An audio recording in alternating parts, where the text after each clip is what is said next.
wala pong obligasyon na magkawtaw sa inyo ang Vice President. Kayo po ang may obligasyon na respetuhin ang Vice President dahil napakalaking mandato pong binigay sa kanya ng taong bayan.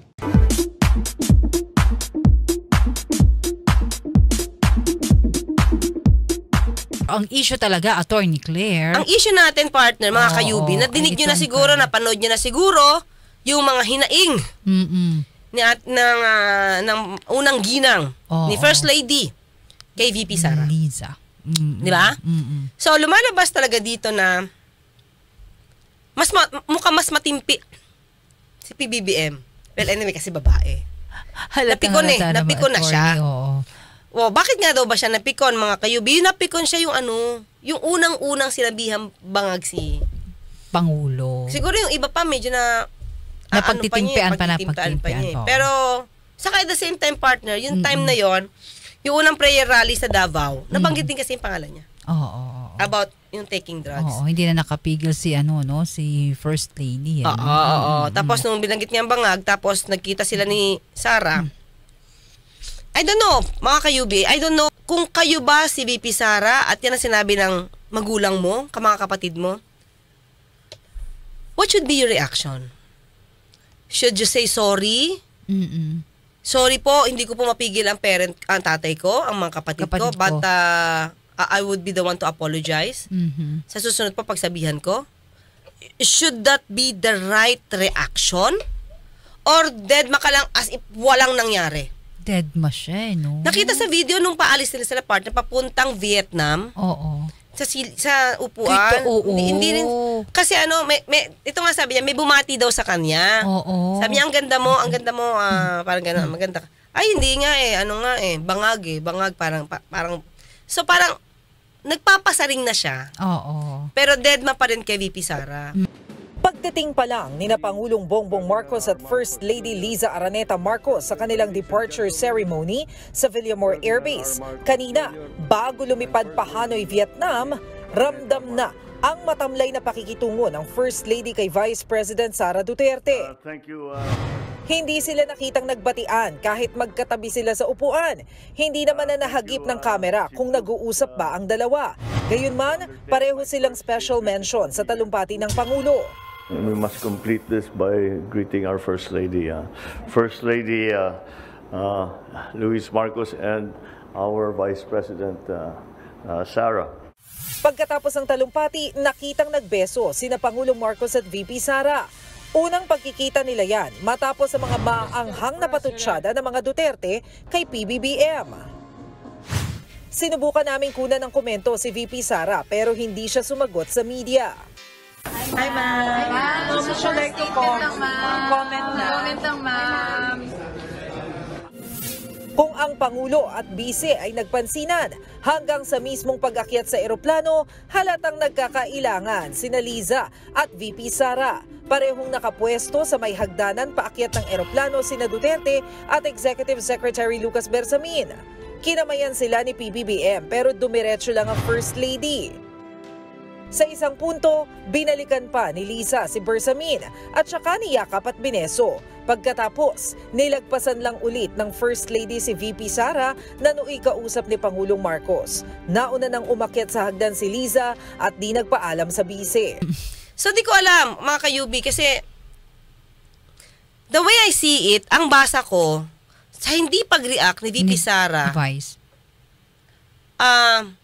parang walang pagsisisi dun. Parang ang dating is walang mali sa ginawa doon sa prayer rally. Diba? Ngayon, si Bongbong Marcos bangag noon, ngayong presidente na bangag natin ang presidente. Kayong mga military, alam ninyo yan? Lalo na yung nasa Malacanang. Alam ninyo, the armed forces of the Philippines, alam ninyo, may drug addict tayo na presidente,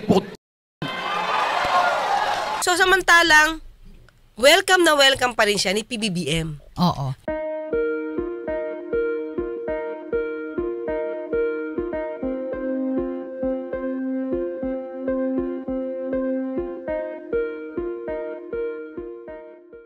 Personal nga na dumalo sina Pangulong Ferdinand Marcos Jr. at Vice President Duterte sa naturang event at lantarang nangingitian ang dalawa. Nagbeso-beso pa sa isa't isa habang magkatabi naman sa kanilang upuan. Ito ay sa kabilang naging pagbubunyag ni First Lady Liza Araneta Marcos tungkol sa real score sa pagitan nila ng Vice Presidente. Ayon naman sa unang ginang bad shot raw sa kanya ito si Vice President Sara Duterte matapos umunong ngumiti ito ng akusahan ng kanyang ama na si dating Pangulong Rodrigo Roa Duterte sa Pangulong Marcos Jr. na bangag. Parang ikaw na yung ikaw na yung mahihiya kasi opposite yung pinapakita ni PBBM. Instead na violently mag-react, wala. Oo. Ako din, Attorney Claire, personal ko opinion, na yun din ang inaasahan ko kay Vice President Sara. Yung out of delikadesa. Di ba, magsusorry siya sa ngalan ng aking mga ganon. Wala po kung kinalaman doon. Pero wala, quiet siya. Oo, di ba? Imagine mo, lahat na nasa paligid sa'yo, against kay Pangulo. Oh, pero ikaw? Ikaw? Wakasay. Oo. Parang okay lang. Oh, nagtatawag na sila na baba, resign. Diba? Singhot. Gano'n. Waka pa rin say. Tapos nandiyan ka pa rin, DepEd Secretary ka pa rin. And Vice President, of course. Oh, di ba tayo magagawa doon, partner? Siya, pero yung DepEd Secretary. Eh, syempre, partner, malaking pondo. Highest to na pondo. Pinibigay sa base sa Constitution. So, mawawala yun. Oo. Yeah. So, sa akin lang, mga kayubi, siguro, minsan, dapat isang tabi yung pagiging politiko. Dapat umiral yung pagiging makatao. Okay. Diba? Hindi ko alam kung ano nangyayari sa kanila. In between, hindi ko alam kung ano ang attitude ni First Lady.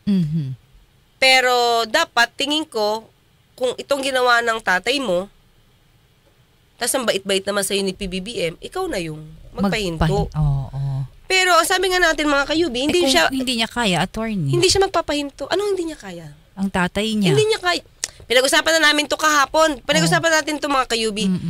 Kaya niya tatay niya. Yung tatay niya ang may hindi kaya sa kanya. Inamin niya yun. Sinabi niya na ang nagdidikta sa kanya, si Inday. Ang problema ko talaga, ako gusto kong anti-dynasty. Pero hindi ko kaya talaga si Inday sa totoo lang.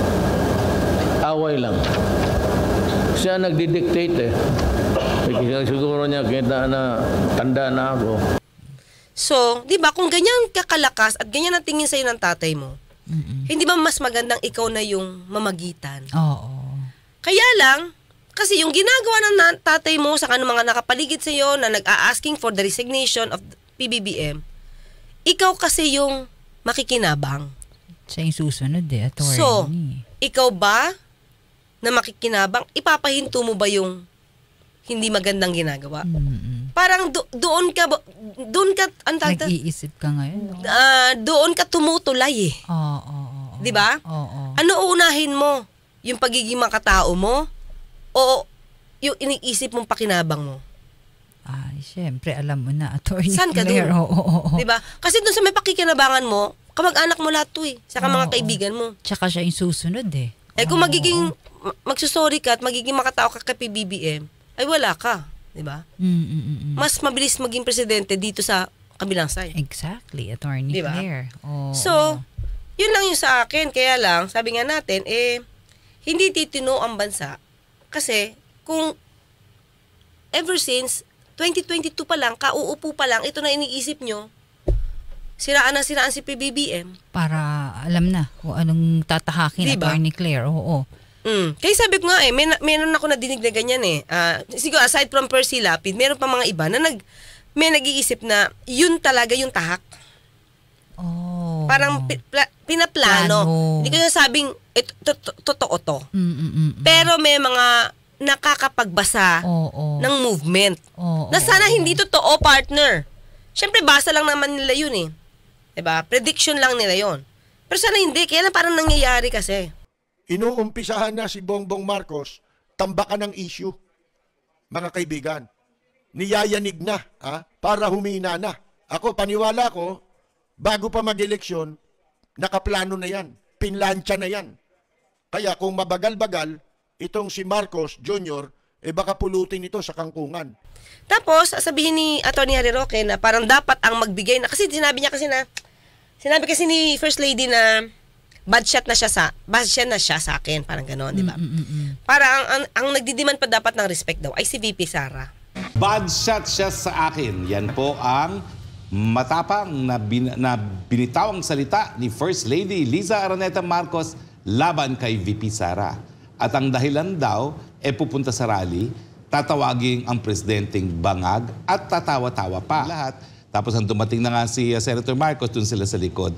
At talaga naman pong bago pa ako magsalita, nagingis-ngisa na yung dalawa. Kasi ganyan naman talaga yung dalawang yan. Parang schoolgirls pag nagkasama, no? Nangis-ngisan. Yung pala, minasama yun ni First Lady. Bawal palang tumawa. At ang talagang sinabi niya, bad shot sa akin. Pero nang una ko napanood ko yan, bakit kaya ganun ang naging asta ng ating First Lady? Para bagang siya ay reyna, na kapag ikaw ay bad shot sa kanya, wala na mangyayari sa iyo.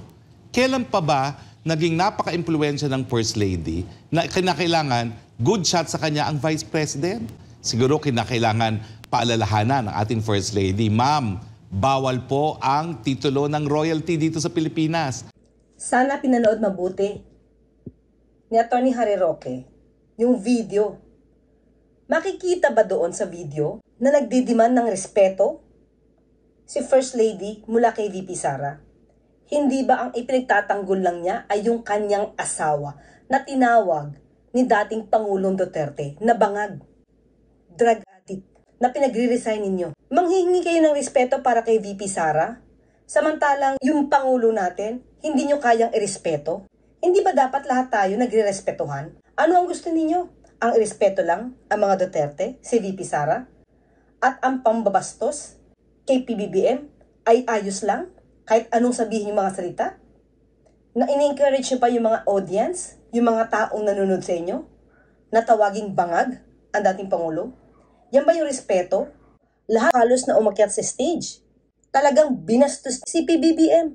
Sa aking napanood, hindi nagdidemand si First Lady ng respeto mula sa inyo. Irespeto nyo na lang yung asawa niya bilang Pangulo. Obligasyon na magkawtaw sa inyo ang Vice President. Kayo po ang may obligasyon na respetuhin ang Vice President dahil napakalaking mandato pong binigay sa kanya ng taong bayan. Atty. Harry Roque, you cannot demand respect. You have to earn it. Nako po. Sa akin, ang respeto, kumbaga love begets love eh. Diba? Kung pinigyan ka ng pagmamahal, respeto. Dapat karespeto ka din. Oo. Diba? O nire-respeto mo rin yung ibang tao. Correct. Kasi kung sa inyo nag-start yung mga masasamang salita, pero hindi kayo pinapatulan. Oo. Inaasahan nyo ba? Anong asahan? Ano ang asahan natin? Diba? Anong asahan natin kay First Lady na maramdaman niya? Hindi ko kinakapen si First Lady Diba? Hindi ko rin man kasi alam kung ano attitude niya. Pero, kung gusto nila pareho ng respeto, dapat maging respeto sila at dapat marunong din sila ng respeto ng kapwa nila. Hindi pwedeng kayo lang ang re-respetohin dahil matatapang kayo. Oo, tapos kami, kung magsalitaan nyo kami, di ba? Diba? Oo. Yun, di ba? So, and that's politics in the Philippines. Pero parang mas magulo ngayon, mga kayubi. Sa nakikita mo, attorney, ha? Kasi nung panahon ni Pinoy, di naman na nakialam nung umalis siya sa pagkapangulo. Tahimik na siya, hindi na siya nakikialam kung anong gusto ni Pangulong Duterte. Ngayon talagang no? Ngayon parang gusto niya may hand pa siya eh. Oo, harap. Parang may gusto pa siyang dapat gawin. Kaya ito, mga kayubi, nakita niyo ba na parang sinabi niya na kung ikaw magiging presidente, VP Sara, teka lang, balik tayo. Kaya nga ito si Pangulong Duterte, hindi natin alam kung kailan ba magsasabi ito ng tama. Kung yung sinasabi niya ba galing na sa loob niya, galing sa utak niya, saan galing o bibig lang, hindi natin alam. Sinabi niya noon, mga kayubi, please lang, remember this, sinabi niya na ayaw niyang patakbuhin si VP Sara na presidente. Una, bakit? Babae daw.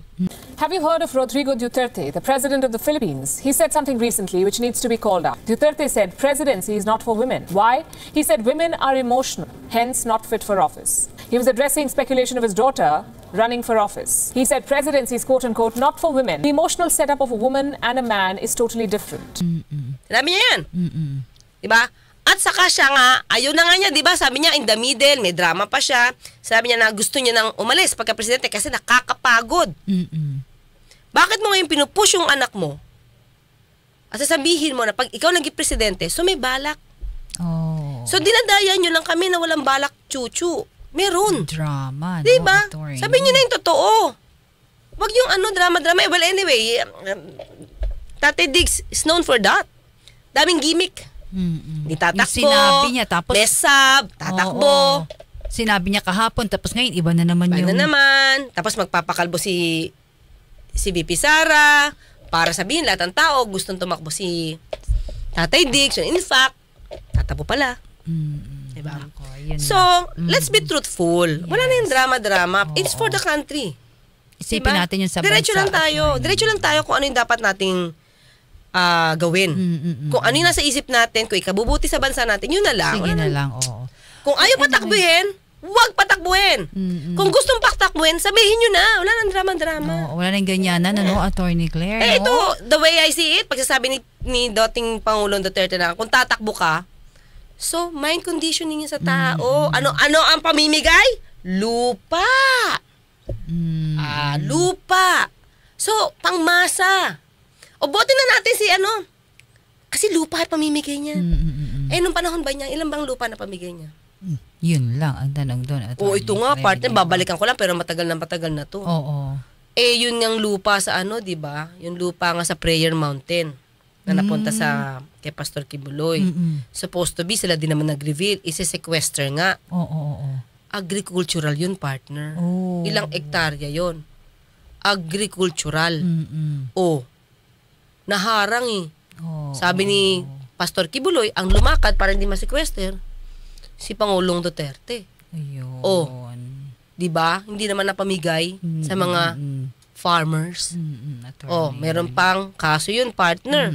Illegal conversion from agricultural, ginawang non-agricultural. So, hindi na nataniman. Dapat na-demanda doon si Pastor Kibuloy. Nalakad daw. So, kung anong lakad man yan, hindi natin alam anong lakad. Basta inamin nila, nilakad nila, kaya parang hindi nagkaroon ng kaso. Dahil dapat makukulong siya lang for 6 years for the illegal conversion of the agricultural to non-agricultural. So, ba't hindi yun napamigay? So, ngayon, nagsasabi tayo, pagtatakbo ka, lip service, puro salita, gawa na lang muna. Gawa muna sa pagiging DepEd. Unahin muna yun. Ayusin mo na lahat yung school, saka yung sobrang init sa klase. Electric fan. Ang layo ng tingin, partner. Ang layo ng tingin ni Pangulong Duterte. Samantala, ito yung trabaho ng anak niya, dito ka muna pumokus. Kasi hindi pa ito nasosolve Totoo yan, Attorney Claire. Okay, magkarinigan tayo. Ako pa sa Attorney Claire, kasi napapalalang, huwag tulugan ang inyong karapatan.